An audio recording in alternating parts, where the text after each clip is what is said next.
for years I was woken up in the early hours by screaming babies, and they just started to sleep to a decent time when a stray cat moved into our house, and she helps us out by waking us up in the morning at about 6:30.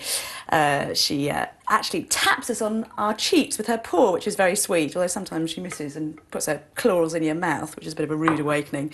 Then I cycle the kids up to school on the back of a tandem, get down here, make my first cup of coffee for the day, and this is a thing that really gets the creative juices flowing.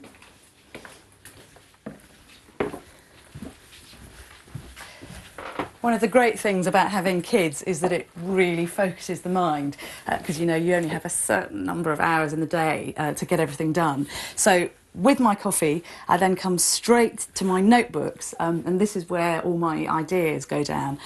Now, these notebooks are where everything goes. They travel with me absolutely everywhere. And at the front, I've got all the facts about the story I'm writing, and then in the back, I've got the kind of big abstract thoughts.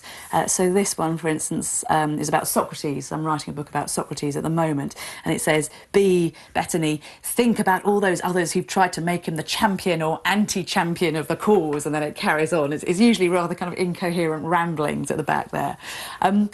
I find, though, that it's not just the words that matter. If I'm trying to understand a person or a place or a civilization, I have to try to imagine how that was lived and breathed. And so all around the room I have visual clues as to what was going on as well.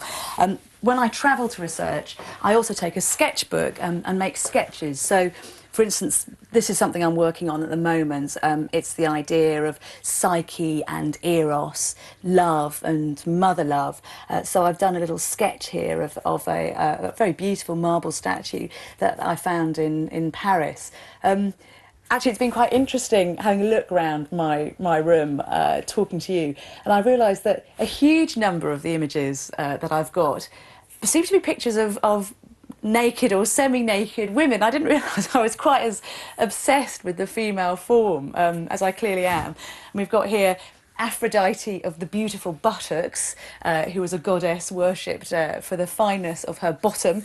Up on the top shelf here, we've got really interesting counterpoise of a very modern sculpture of a mother and child, and also a beautiful sculpture from the 5th century BC, so very, very early.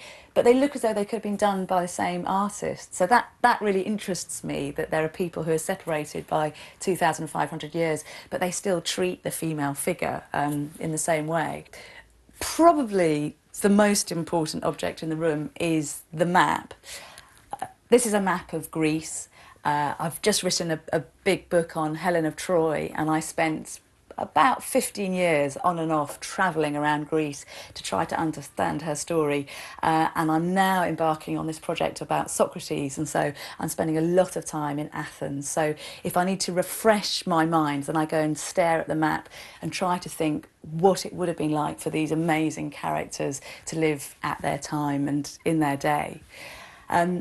This bit is very easy. Talking about what I do is great, but the really hard part is making the words on the page live. So that's what I'm going to attempt to do now.